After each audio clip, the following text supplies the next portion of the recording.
Hi, this is Lindsay from The Homey Life, and today I wanted to share 8 tips on how to start enjoying homemaking. The very first tip I want to share is getting dressed for the day. Putting on a nice and comfortable outfit that you feel comfortable in.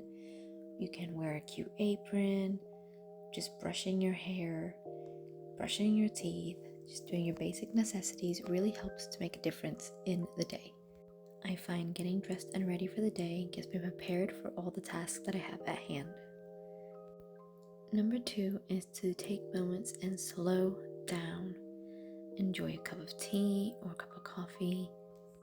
Take some time to read the book, to read the Bible, to just enjoy watching your kids play happily or listening to them play, and to connect with your loved ones. You can even do this while doing chores. Just taking those moments to slow down can really help you appreciate the day and make it just feel so much better. Which then leads me to tip number 3, which is changing our mindset. It can be really hard to do everyday tasks when it feels like no one appreciates you and no one even notices all the little things you do. And changing your mindset is one of the biggest things and most important things I think to do to start enjoying homemaking. Now, it can take about 21 days to form a new habit. So if you are in the habit of saying negative things throughout the day, it can take some time to really change that focus.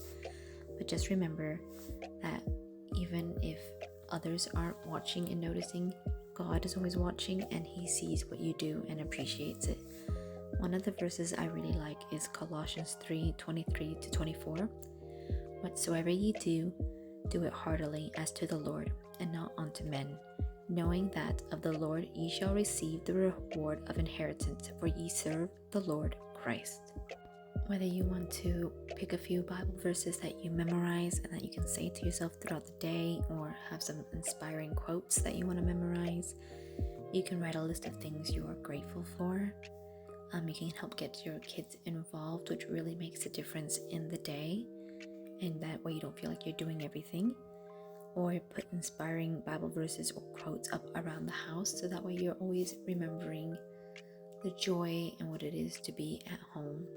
And so you know that what you are doing is important and it is making a difference.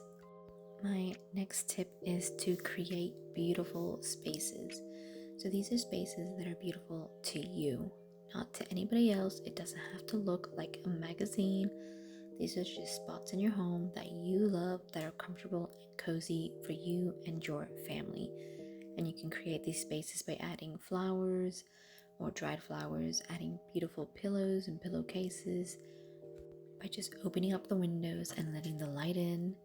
And of course, decluttering is a big one to create a comfortable and less stressful space. I have found that the less you have, the easier it is to clean and stay on top of things, and it just creates a more peaceful environment when everything has a place in the home.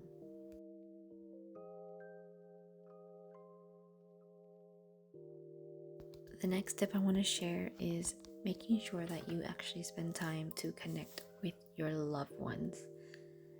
Starting the morning by doing something with your husband or your kids is a great way to start the day, and it just starts on the right foot, so you know you haven't neglected the people that you actually love and that you're doing all this for to begin with. And some simple ways you can do this is by cooking meals together as a family, or doing chores together as a family, by just sitting down and having at least one meal together, going outside together and just enjoying the fresh air and gardening, and just doing things like that can really help set the mood for the day. And then you aren't feeling at the end of the day like you have maybe gotten everything done, but then you just neglected the people that you love and are doing this for.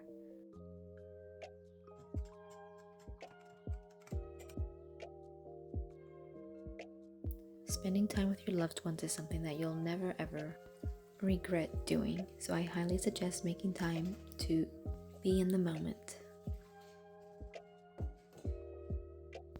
My next tip for you is to find joy in everyday task. And some ways that you can do this is by trying a new recipe, something that you would get excited to cook. You can have cute cleaning baskets or washing baskets.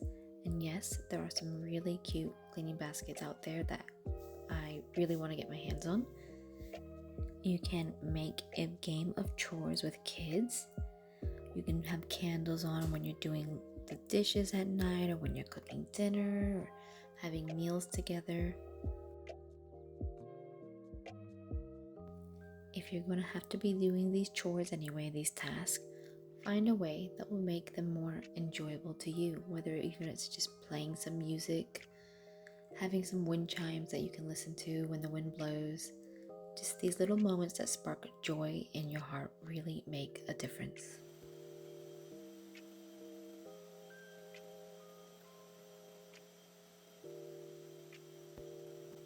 My last tip for you today is to learn or try something new. This is a great way to just keep you excited about, learning or trying something new. It keeps your mind active. It keeps you looking forward to doing something. So whether you want to try learning how to do like sourdough, or fermenting, or dehydrating food, growing a vegetable garden, sewing, making your own bath or body products, there is an endless amount of learning that you can do. One of the things I wanted to learn to do was sew this year, and while I am by no means an expert, it has been fun learning and continuing to learn, and there's always more projects to look forward to. And remembering that not everything will come out a success or perfect. For example, the other dish sponge that I made, I actually layered it wrong, so I have a white layer instead of 2 floury layers. But that's okay, it will be my bathroom scrub. So it's always fun to learn and to grow. I hope you enjoyed this video, and I'll have a link to the blog post that corresponds to this video below. Have a lovely day, and make sure you like and subscribe to my channel for more homemaking and cooking from scratch. Have a lovely day.